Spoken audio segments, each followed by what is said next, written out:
to Education, Leadership, and Beyond, Surviving and Thriving. My name is Andrew Murata, host of the podcast, and a warm welcome to our live viewing audience. Proud member of the Education Podcast Network, VoiceEd Radio Canada, wherever you are taking in your podcast.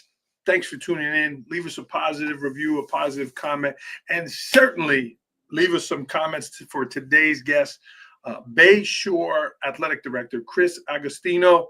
My paisan, as Chris said, you got two Italians from New York talking today. It's going to be hard to get a word in. I better get my talking done now, because that's how we roll. So we'll have some fun today with Chris. But at first, a word from our sponsor. Shout out to IXL for sponsoring the podcast. I'd like to thank IXL for sponsoring today's podcast. Over 1 million teachers use IXL in their classroom every day.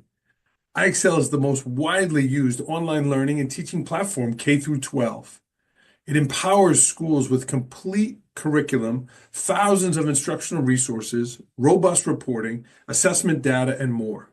It saves teachers a lot of valuable time with ready-made plans aligned to the standards and the textbooks.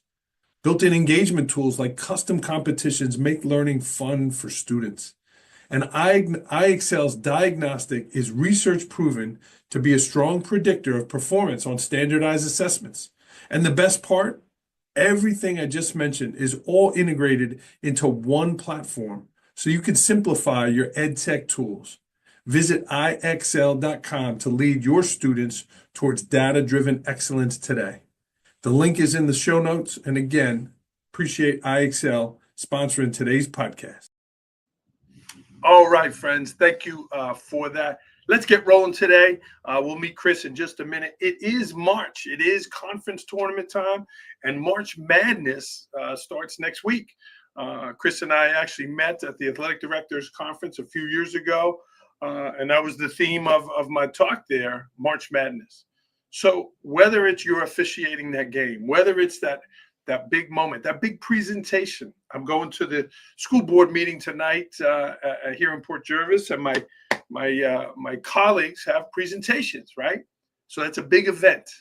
So 4 tips for you for that big moment, right? Those officials that are going to referee in March Madness, those teams that got there, one shining moment. So 4 tips for high performance in those situations. Number 1, it certainly is important. Don't make it special, right? Chris and I talked off air about the big game, being in those big games, his brothers, Long Island championships. He's a New York State championship coach. Those are big games, right? Make them important, but don't make them special. If it's too special and you get caught up in the moment, you could get lost, right? You get lost in it. Number 2, rely on your training, right? You're meant to be there. Those teams that get to those rounds, those coaches that get there, certainly those referees, right? They've earned it. Rely on your training. When I got to those games, I was nervous. I never worked March Madness, but certainly the conference tournaments, the NIT tournament, I was nervous, right? And the veteran officials told me, Andrew, you're meant to be here. Rely on your training. Number 3, enjoy the journey. If you just work, and you're working, and you can't smile, you can't enjoy it, you can't take it all in. Enjoy the journey. Smile, right? I drank those waters at the timeouts. I would look around and smile and be proud that I was there and feel good about it. And number 4, certainly thank those who helped get you there. Right? None of those coaches, none of those teams, none of those officials, none of the people involved in March Madness got there without somebody helping them, right? A coach, a mentor, a guide, a former person in that position, all helped them. So certainly thanking and acknowledging and recognizing the people that got you there are great tips to help you for your March Madness. Enough of me chatting. Let's meet today's guest here from Long Island, from Bay Shore, my paisan, Chris. Welcome to Education, Leadership, and Beyond. Thanks, Andrew, for having me. I'm excited to be part of this. Yeah, man. And you can identify with that March Madness. What's a piece of advice, Chris, that you have for that coach that's in that big game or in that big moment? What's something that you would add to what I just shared? One of the things I always tried to do, and I took a lot of pride in it, like, it's not about me. it's about those kids, right? Like, and for those kids to have that moment, is special. And you gotta take the pressure away from those kids, making them understand like this is just another game. And you've worked so hard, you prepared, and it's just like listening to like getting ready for a board meeting, and we, I do a lot of presenting here, and it's all about preparation. If I'm preparing, I'm going to be ready. And just like Coach Van Gundy would say, if you fail to prepare, you're preparing to fail. And to me, preparation is everything. So again, enjoying it is huge, right? Like, just don't make it about you, make it about them. And when they win, they take all the celebration. When they lose, you got to take the responsibility. And I'm a firm believer of that, and even in my job every day here, sometimes I make mistakes. And if I make mistakes, I'm going to take responsibility for those mistakes.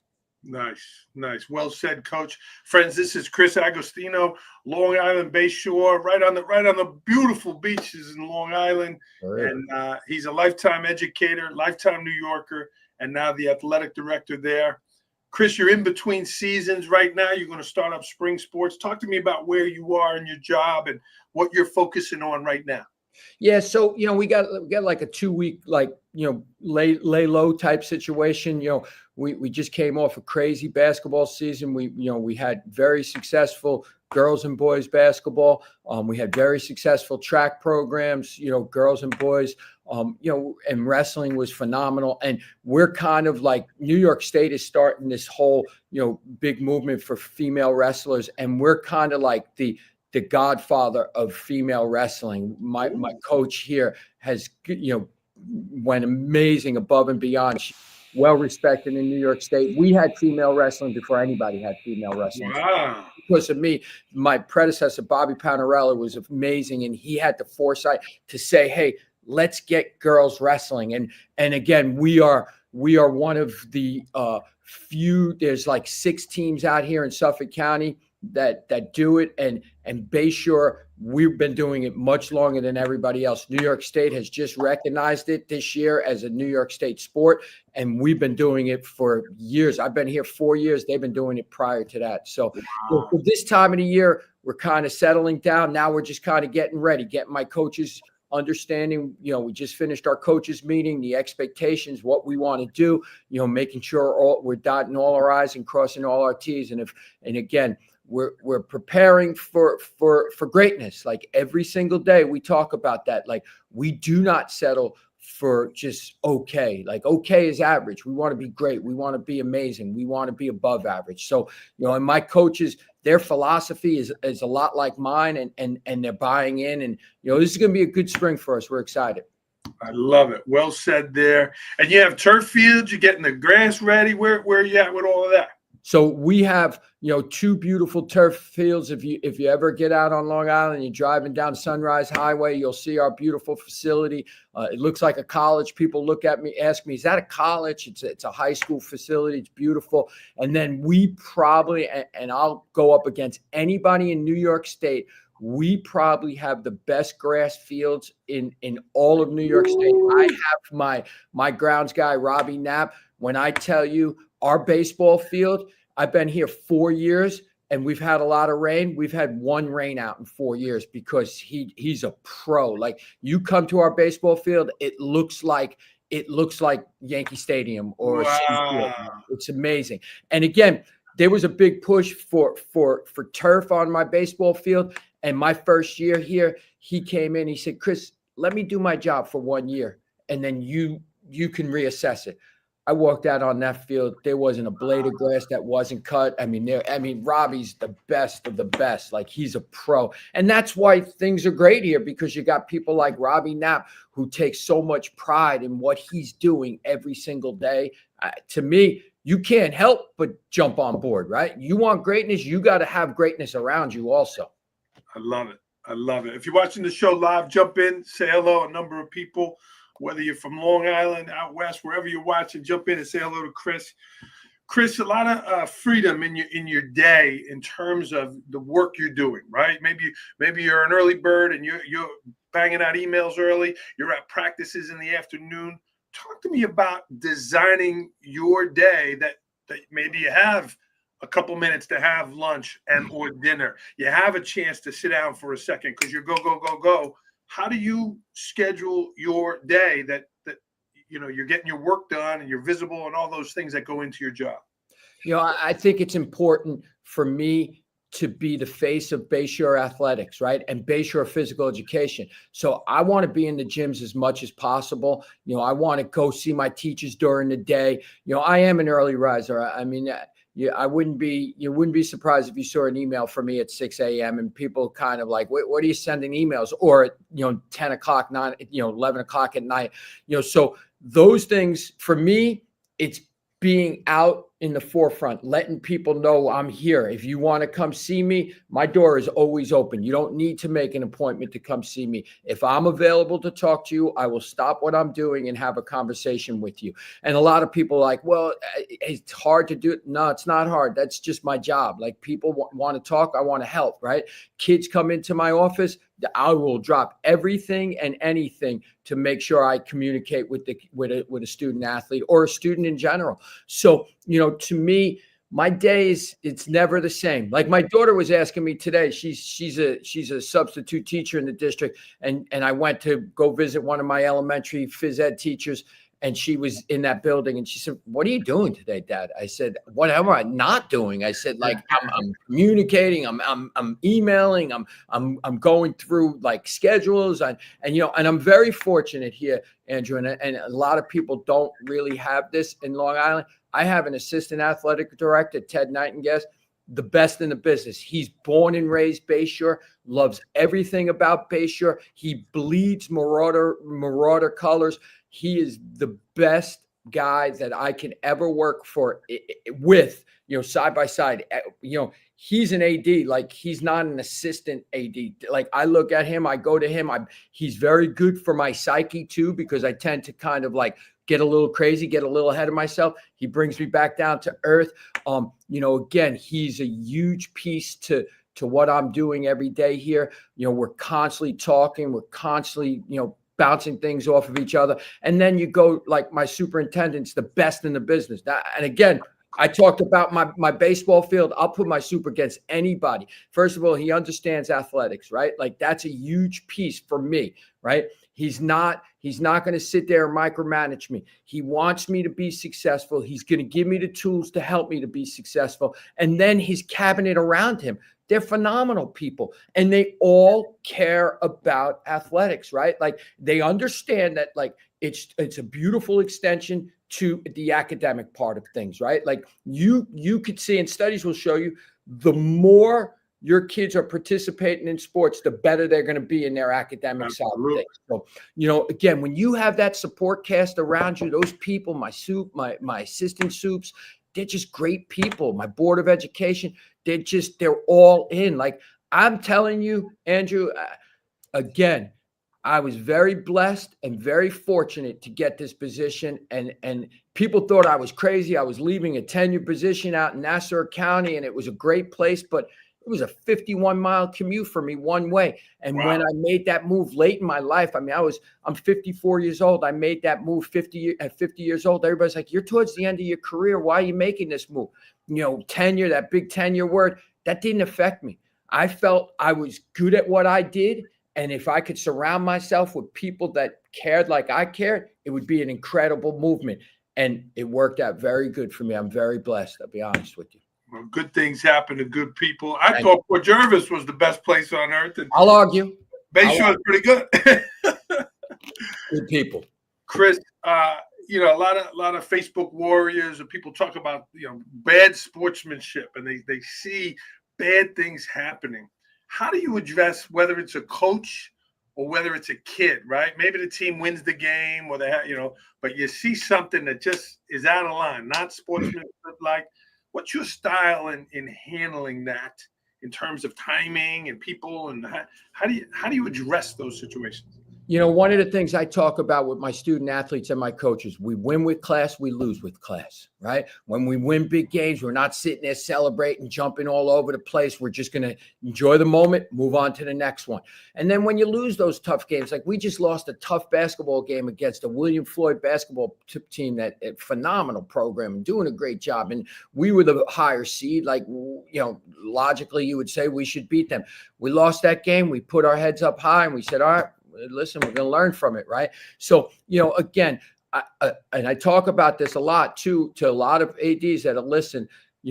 Bayshore is different, and parents respect the process, right? So you'll get some crazy ones here or there, but for me, it's educating them. It's having a conversation with them. I'm not going to ignore them.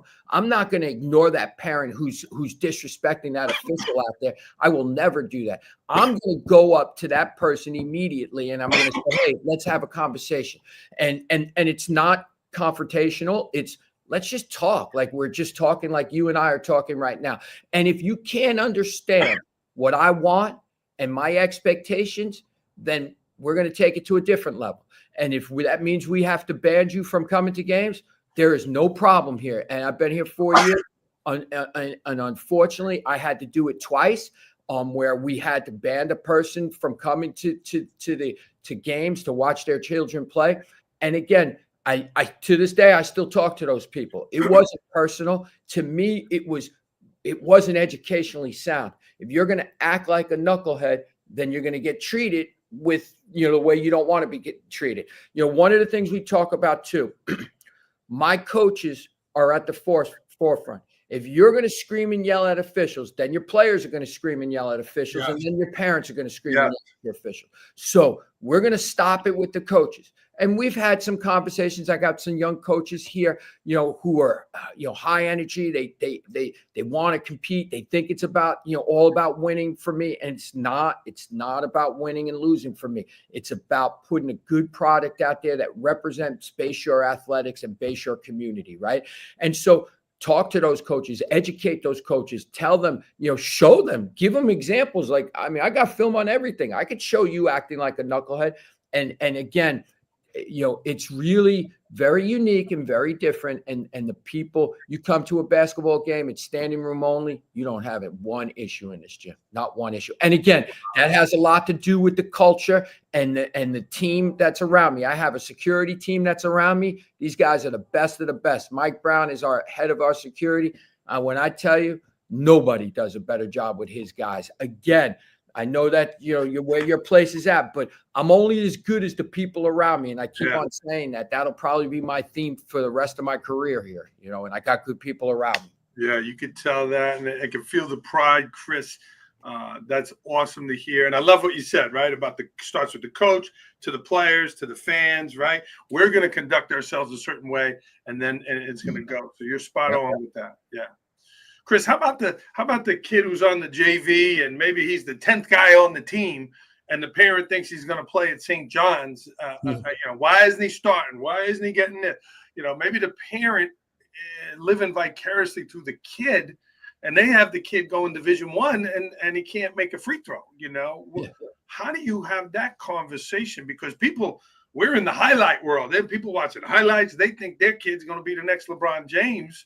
How do you address that? That's a great question. And what happens is it starts in that travel program, because people don't realize they're paying big dollars to have this travel coach work with them. And the travel coach is lying to the kid. The travel coach is lying to him because he wants his money. They want their money, right? To me, I think, again, it's complete transparency, honesty, right? Like everybody, and we talk about this with my coaches all the time, the expectations have to be put out there very early, right?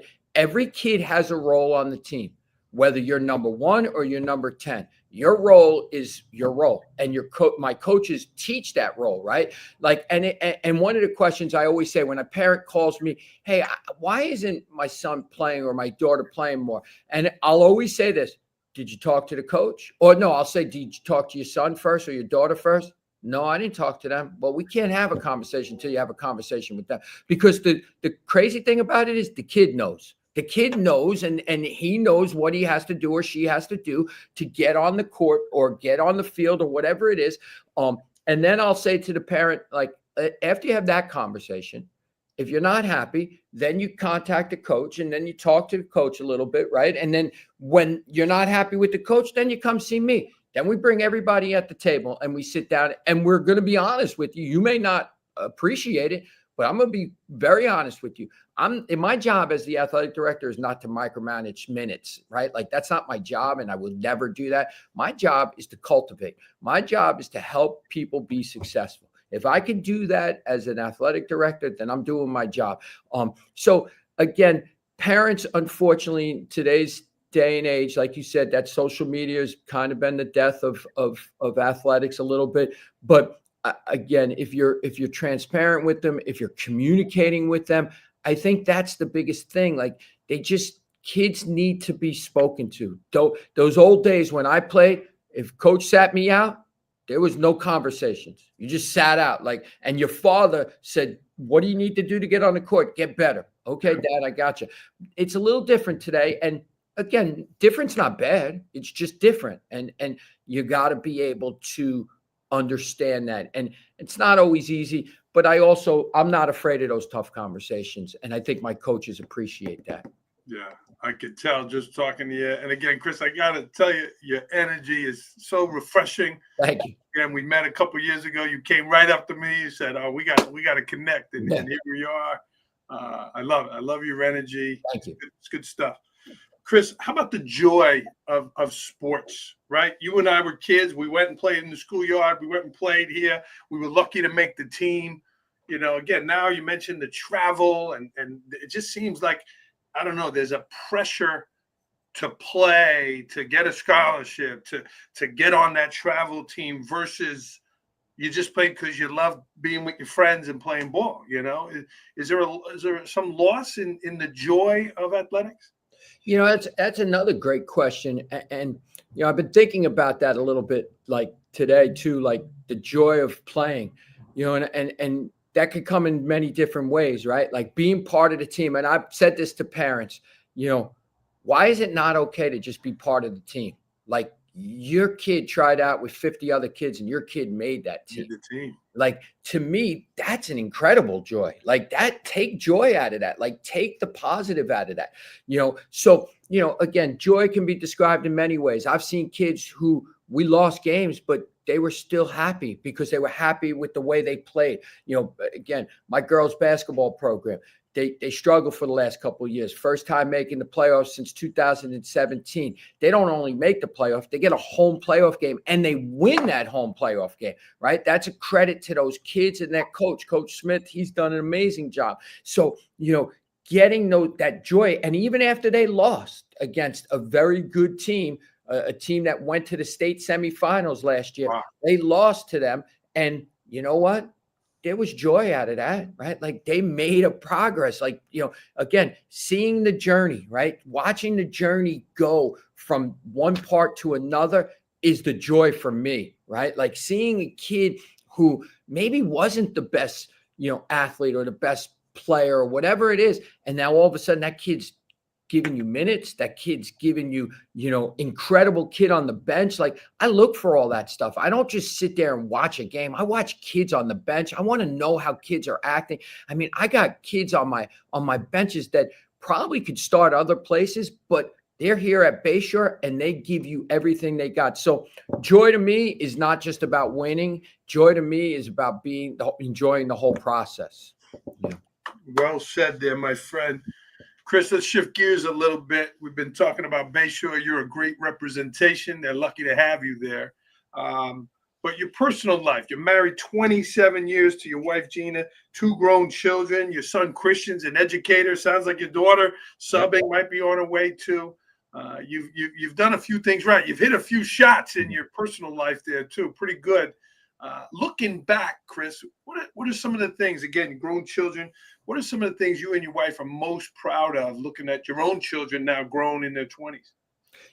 Just to start off, first of all, I couldn't be the person I am today without my wife, right? My wife, Gina, is amazing. She will not let me fail. as an educator, as a leader, as a person. She's tough on me. Like there's times where we kind of go back and forth. No, I can do this. No, you can't do this. Listen to me, Chris. Take some time. Listen. So, and then what she does is she's so supportive. Now, again, I'm one of 9, right? Like I'm one of 9 children. She's an only child. Wow. She meets my family for the first time, and she was all in at that moment in time. Like my mother was like, that's a keeper, Chris, right there. So, again, that's the type of person she is. She's been all in. We go to Bayshore. She goes to Bayshore bowling. She goes to Bayshore, basketball games, Bayshore football, soccer. She's all in. Our kids aren't playing anymore, but she wants to be part of athletics. Like tonight, we're going to go watch my brother playing in a Long Island championship. She'll be right there watching me. I'm the girls coordinator for Suffolk County basketball. Sunday, we had a game, 3 games. She's right there by my side helping me out. Again, I can't do what I'm doing without her. Like, just put it right out there. And my 2 children, I'm very blessed. They're both going to be, they're both educators. My son's a physics teacher at a small little school out in, he gets he gets the brains from my wife, not from me. Like I'm a physical education teacher, not a physics teacher, right? And then my daughter is an elementary educator, and she's good. Like she's bright. Like she's got that it factor, right? Like, and I say that all the time. Like some kids are naturally born educators. That's her. Like she's got it. And she's willing to grind it out. And she's young. She's 22 years old. She just finished playing college basketball, and she's got all sorts of records at Manhattanville College up by you there. And she's, again, she's special. And then my son, like this kid he was a mechanical engineer from Binghamton. And then he realizes, this is a great story. He realizes very quickly when he gets a job out of college, making about $80,000 a year in the mechanical engineering world. Now, education, you're not making that your first year, right? He gets this job and he says to my wife and I, when do I get my time to go hang out on the golf course on the beach? Because he's working all summer long. I said, my man, like, don't work that way. Like you got to work 5 days a week, right? Like you got to work 8-9 hours a day. Like you're in a grind right now. And then he says, but Dad, I knew he loved coaching. And he goes, I want to get into education. I said, okay. So we go and get him into a program. He gets a physics degree. Lo and behold, and I mean, again, in Long Island, it's, New York, you get a physics teacher with a good personality, you got a unicorn, right? Like you hold on to him as tight as you can. And he's at this district, Miller Place. I mean, a great place, tiny little place, but, got graduating class of like 220. And I mean, when I tell you, like, he's appreciating everything he's got there, because he came from that workforce, right? The real world, I call it, right? And he's coaching hoops, and my daughter's going to get into that too. So I'm very blessed, and I'm very proud of my children and what they've done. And again, a lot of it has to do with my wife, because a lot of times I was coaching hoops, like, I was not home, like, and if again, basketball in New York State starts in November, like the season. I mean, it doesn't end with me. Like we did it 12 months out of the year, but November to March, we were going. If you were good, like you would go that long. My wife was taking kids to basketball games, and then I'd meet them there if I had to practice. So again, I'm very fortunate with my children. And I think about, like, did I miss anything? Like, did I miss something for them? And what I'm most proud of is, like, I might not have been there all the time for them, but you know what? They're following my footsteps. They're following my wife's footsteps. My wife's an educator too. She was in the finance world, and she realized very quickly, wow, I'm chasing that rabbit. I don't need that money. Like, she was making good money. I don't need it. I want to be with my family. And the fact that they're following our footsteps and, like, getting into coaching, it's a beautiful thing. So, that's what I'm really the most proud of them, just how good of, kids they are. They're just amazing. That's fantastic, Chris. It's really heartwarming to hear that, and to hear young people wanting to become educators because they watched you. Thank you. Yeah, beautiful. Chris, a couple points you wanted to talk about. Tough love, and I love this second part, making each day your masterpiece. I think that's phenomenal. I'm going to challenge you to do some writing for me on that. But talk to me about those 2 points you wanted to talk about. So one thing that whole thing is tough love. Like I kind of changed that. I like it, but what I talk about now is love tough. You have to love first, and then you could be tough on those kids. You can't be tough on them first and then love them, because you might not get that love back, right? Like, so what I really work on here is loving kids first, loving them and showing them how you respect them, showing them how you appreciate them. And then when you get that love from them, guess what?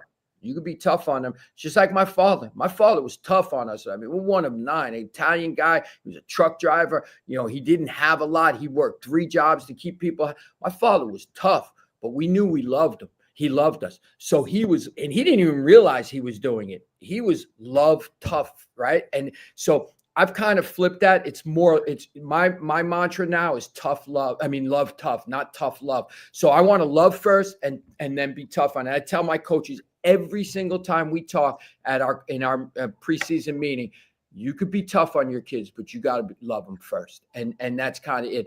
And then John Wooden's my guy. Like, every book that I've read every one of his books, and he's all about making each day your masterpiece. And if you look at my email, at the end of my email, the signature, I write, make each day your masterpiece. If you can make each day your masterpiece, and what is that? I don't know what that is. It's about getting better each and every day. If I'm not getting better, I'm 54 years old. I got another 4.5 years, 5 years. If I'm not getting better on each day, then I shouldn't be here.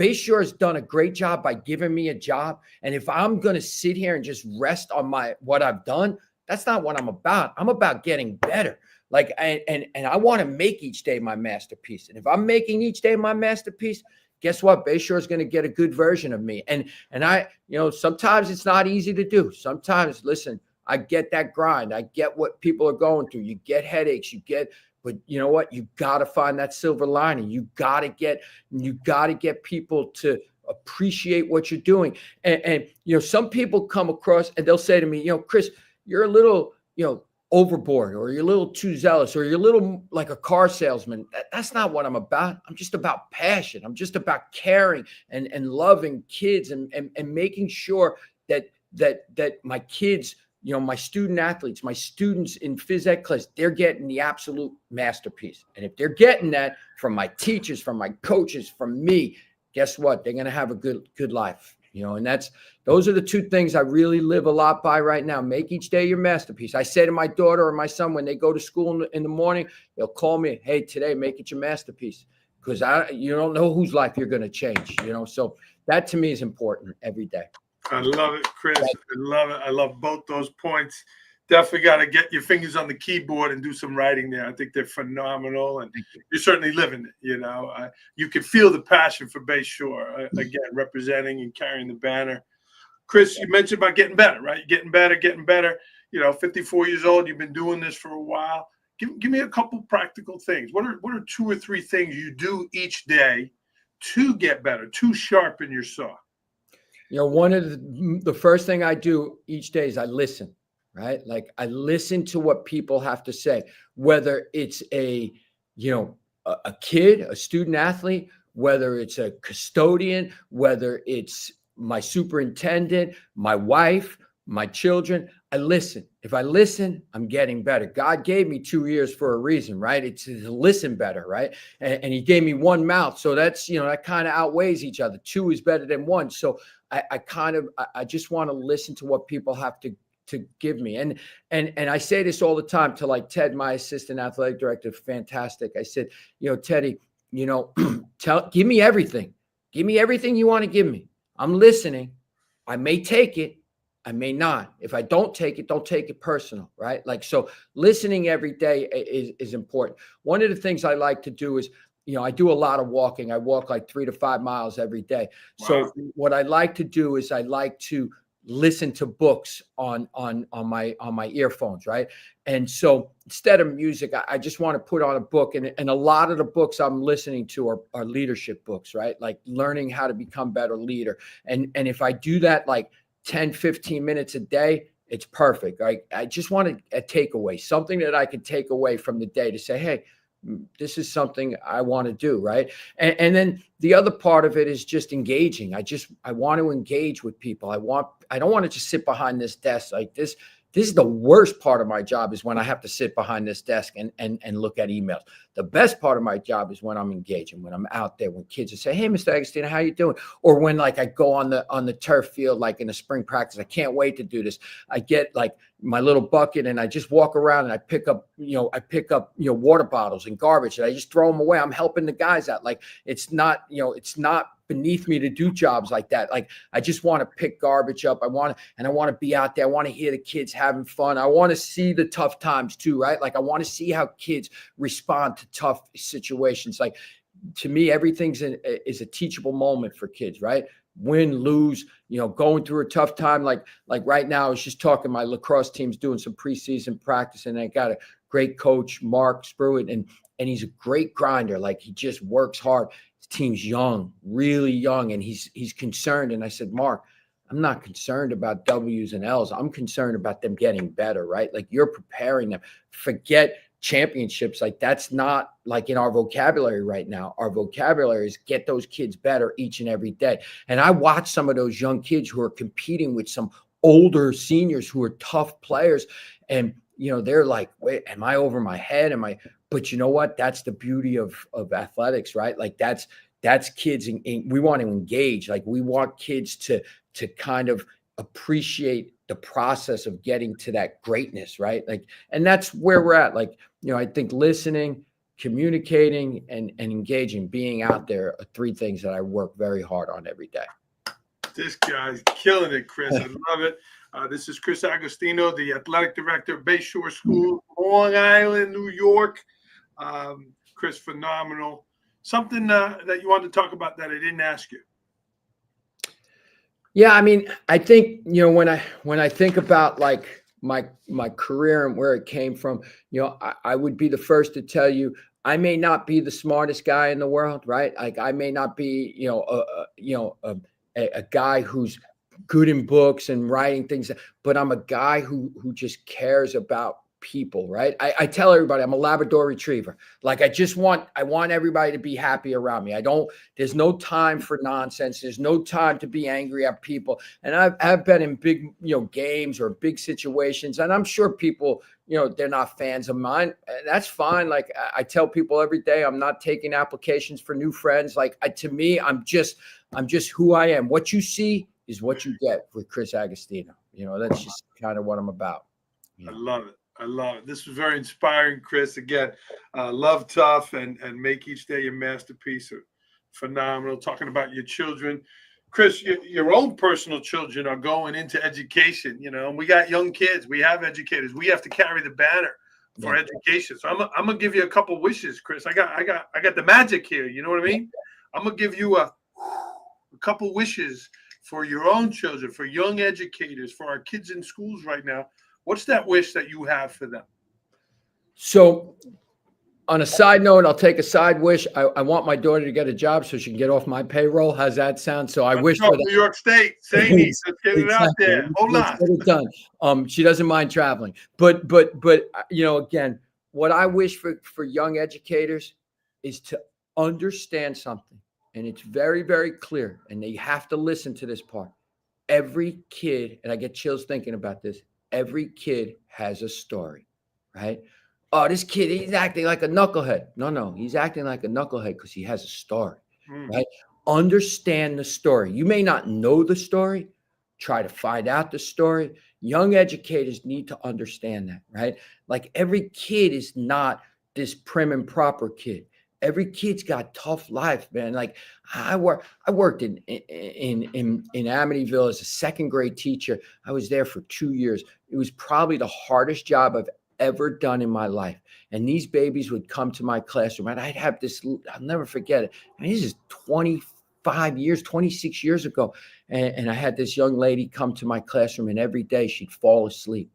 And I finally say to her, hey, like, why do you keep on falling asleep?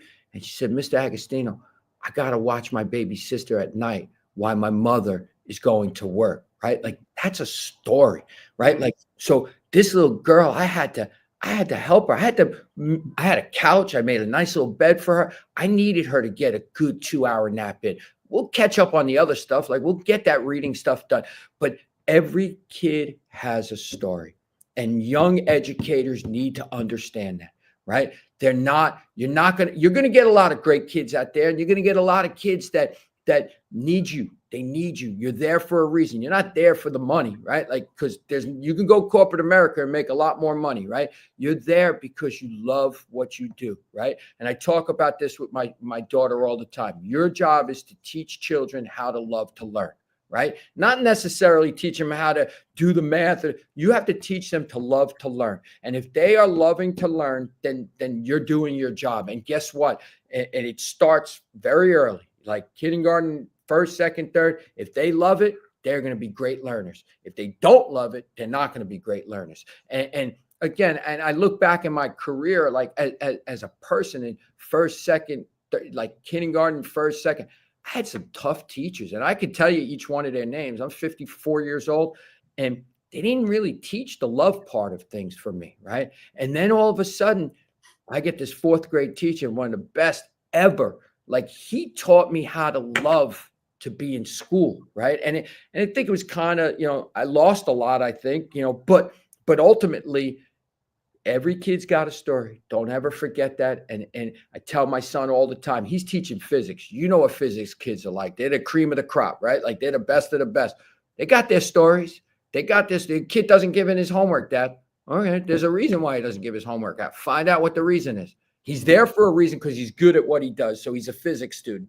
There's a reason why he's not giving his homework in. Find out what it is without overstepping your boundary. How about just talking to the kid?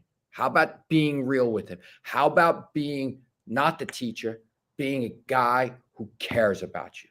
And when you do that, you get a lot of trust, and I talked to one of my former players here just 2 hours ago. I talked to this kid, Lucas Woodhouse. I talk to him once every 2 days. Like he's just a beautiful soul. And he came to me. I met him as a 7th grader. He's now 31 years old. And every day we have conversations. And now he's in education. He's coaching down in Florida. And this kid, he said to me the other day, he goes, Coach, you just knew our stories. You knew who we were. And Wow. that to me is relatable. Like if you can know their story, then you can relate to them, So that's the big piece for young educators. Beautiful, Chris. Very inspiring. I got a ton of notes here. We got 4 new books we're going to write. I mean, this is incredible. But Chris, that was your last 30-second timeout. The clock's running down. I need you to get one last shot. These are rapid fire questions, Chris. The shot clock's running. Are you ready? Yes. Here we go. Last book you read. Last book, I'm actually reading Sweetness. I'm reading Sweetness right now. It's about Walter Payton and his journey. It's awesome. Last movie you saw? Not a big movie guy. I'm more of like a Netflix guy. Like I just saw 0 Day with Robert De Niro. It was awesome. Like I recommend it for anybody. It's a short miniseries. It's only like six episodes. It was good too. Your stepbrother there, De Niro. Last concert you went to?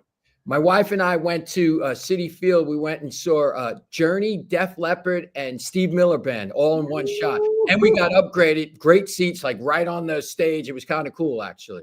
Awesome. Well, it's probably one of these songs then. The last song you sang out loud in the car. Well, it's definitely not one of those songs. This is a quick little story. It's called Stranger by Olivia Rodrigo. So my daughter going through a tough time right now, and the song is very relatable to her tough time.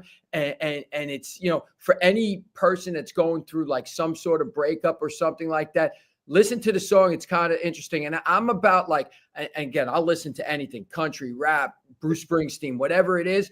If it has a great message, I'll listen to it. This song has a wonderful message. It's powerful, the song by Olivia Rodrigo, and it's called Stranger. Jameson Agostino looking for a job, New York. Yeah. Maybe send her up this way, Chris. We'll Love snag her up here, bring her upstate. Your favorite place to travel? I'd probably say Naples, Florida. I go there a lot. My in-laws are down there. I'm an avid golfer. So again, to me, whenever I can, there's 2 things I love in life.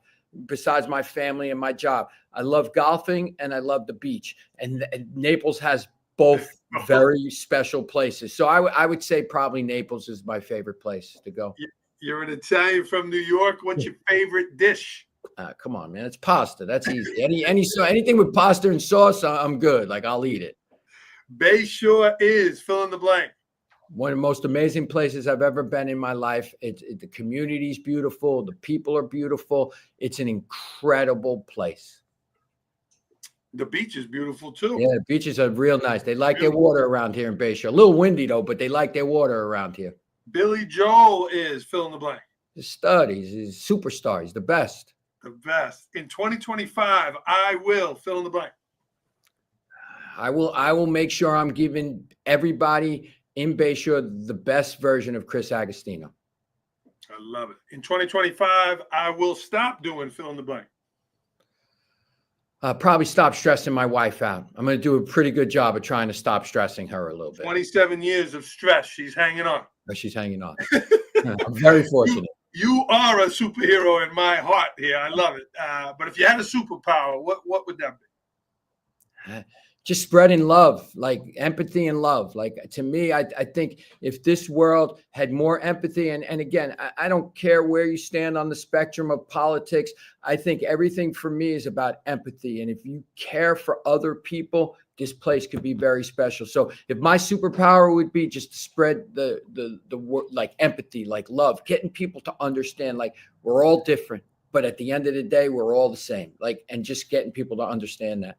Well, you're doing that right now. Chris, my women's college basketball coach from my college watching, Coach Barbausch, you threw a question in there. Do you have walk-on coaches? And if so, how do you help them connect to their students quickly with the limited time they have with the team? So, when we talk walk on, I'm kind of thinking of volunteer coach, right? Like, and we do actually have a lot of volunteer coaches that come in that they want to be part of a program. They want to get into coaching. And I guess one of the things I make sure is that they're all in. Like, you can't just put your toe in the water. You got to get in right away. Like, and kids are very savvy. They know very quickly if you're not all in. And if you're not all in, you can't be part of this program. And so, one of the things I tell all young kids who are coming in, volunteer. We got a couple of volunteers right now out in La Crosse. And I just went out there to watch the preseason. I wanted to see this kid working with the boys La Crosse. He was all in, man. Jared had no hesitation. He was awesome. It was great to see.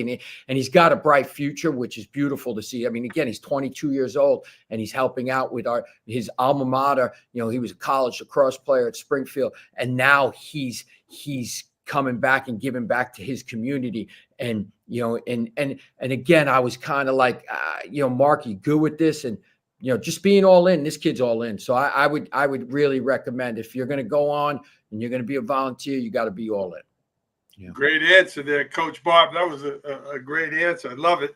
And Chris, I also love how you mentioned all these people's names. You mentioned their job. You mentioned how good they do. You really, again, you're doing great things there. Chris, a lot of passions you spoke about today, but what's a pet peeve of yours? What's something that really bothers you?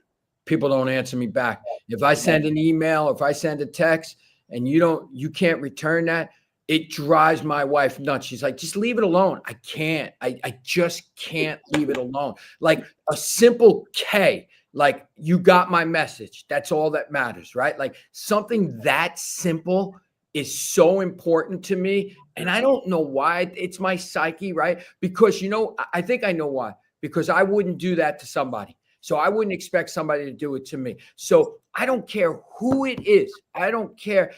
My guy, Bill Cook here in the building here, is one of the best custodians around. If Bill texts me, I'm dropping what I'm doing at that moment in time, because if Bill's texting me, he needs to talk to me and I'm going to get back to him right away. So that's a huge pet peeve. It drives me crazy when people can't just answer me back. I shot somebody a text the other day. It was nice to see you. It was a great time. I was taken back by seeing you on Saturday. I still haven't gotten crickets from that person. And I'm like, well, man, like, did I do something? Like, and that's kind of how my psyche thinks. Meanwhile, the person's probably very busy, can't get a chance to look at the phone or whatever. Like, I get it, but it still drives me crazy. I'm working on it. All right. I'm just saying. I second that. And Chris, even if you mail an RSVPs for parties, that's out the window. People don't even answer. If they figure they don't answer, they're not coming. Well, answer me. Tell me that. I want to know. That's it. My paisan. At 8 a.m. on Saturday, fill in the blank. What are you doing?